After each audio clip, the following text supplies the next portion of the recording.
Hi అండి. Hello, నమస్తే. అందరూ ఎలా ఉన్నారు? బాగున్నారా? Welcome to Surekha kitchen. అందరూ ఎలా ఉన్నారు, ఏంటి, బాగున్నారు అనేది కామెంట్ చేయండి. ఇవాళ నేను చూపించిపోయే రెసిపీ వచ్చి సేమియా ఉప్మా అండి. సూపర్ డెలీషియస్గా ఆల్రెడీ మన ఛానల్లో ఉంది.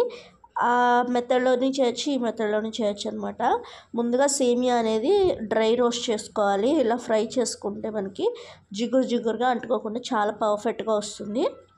తర్వాత ఒక వాటర్లో కొంచెం ఆయిల్, అలాగే సరిపడా ఉప్పు, అంటే వాటర్ ఉప్పగా ఉండేలా ఉప్పు కూడా వేసుకొని వాటర్ బాగా బాయిల్డ్ అయ్యాక మనం సేమియా వేసి ఉడకపెట్టుకోవాలి. హాఫ్ బాయిల్డ్ అయ్యాక సేమియా స్టవ్ ఆఫ్ చేసేసి మనం చన్నీళ్ళలోంచి, వేడి నీళ్ళలోంచి తీసి చన్నీళ్ళలో వేసి ఆ నీళ్ళలోంచి కూడా తీసి స్టెయిన్ చేసుకోవాలి, అంటే వడకట్టుకోవాలన్నమాట. అప్పుడు సేమియా అనేది ముద్ద కట్టకుండా చాలా పర్ఫెక్ట్గా వస్తుంది. సేమియా పక్కన పెట్టుకున్నాక అదే ప్యాన్లో కొంచెం ఆయిల్ వేసుకుని మనకి ఎలా అయితే యాజ్ యూజువల్గా మినపప్పు, శనగపప్పు, జీలకర్ర, జీడిపప్పు, వేరుశనగ గుళ్ళు అన్నీ వేసుకున్నాము. ఇవి కొంచెం ఫ్రై అయ్యాక దోరగా బాగా అప్పుడు మనం ఉల్లిపాయ, పచ్చిమిర్చి అండ్ క్యారెట్ ఇవి వేసుకున్నాం. సిమ్లోనే చేసుకోవాలండి ప్రాసెస్ అంతా కూడా. ఎందుకంటే మనం ఈ మెథడ్లో చేసింది ఏంటంటే వాటర్లో బాయిల్డ్ అవ్వదు కదా ముక్కలు అనేవి. అందు గురించి మనం బాగా సిమ్లో పెట్టుకుని మగ్గించుకోవాలి. క్యారెట్ కానీ, టమోటా కానీ ఏదైనా కూడా.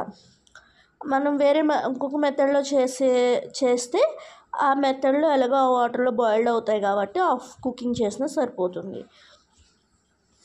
ఇలా టమాటాలు కూడా వేసేసుకుని అన్నీ కలిపి కొంచెం సాల్ట్ కూడా వేసుకుని బాగా మగ్గించుకోవాలండి. ఎంత బాగా మగ్గితే అంత టేస్ట్ అనేది బాగుంటుంది. మన ఛానల్ ఫస్ట్ టైం చూసినట్టయితే ప్లీజ్ లైక్ చేసి షేర్ చేయండి. మీ ఫ్రెండ్స్ అండ్ ఫ్యామిలీ మెంబర్స్కి షేర్ చేయండి. అలాగే సబ్స్క్రైబ్ బటన్ ఉంటుంది కదండి, దాని మీద క్లిక్ చేసిన తర్వాత పక్కనే ఉన్న బెల్ సింబల్ నొక్కితే ఆప్షన్స్ వస్తాయి అన్నమాట. అందులో మీరు ఆల్ అన్ ఆప్షన్ నొక్కినట్లయితే మీకు నోటిఫికేషన్ ఆన్ అవుతుంది. నేను పెట్టే ప్రతి వీడియో కూడా మీకు నోటిఫికేషన్ ముందుగా వస్తుందన్నమాట.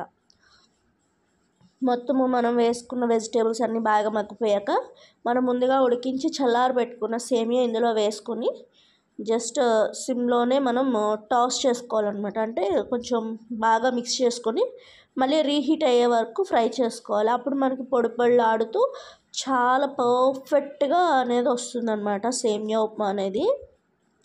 చూడండి మనకి ఎంత పర్ఫెక్ట్గా ఉందో. జస్ట్ హాఫ్ బాయిల్డే అవ్వాలండి సేమియా అనేది మనకు వాటర్లో. మనం ఈ ప్రాసెస్ అంతా చేసేటప్పటికి ఇంకా ముద్దగా అయిపోతుంది అనమాట బాగా కుక్ చేసుకుంటే. అలా కాకుండా హాఫ్ బాయిల్డ్ చేసుకొని పక్కన పెట్టేసుకొని ఇలా చేస్తే చాలాసేపటి వరకు పొడి ఆడుతూ సూపర్ టేస్టీగా ఉంటుంది.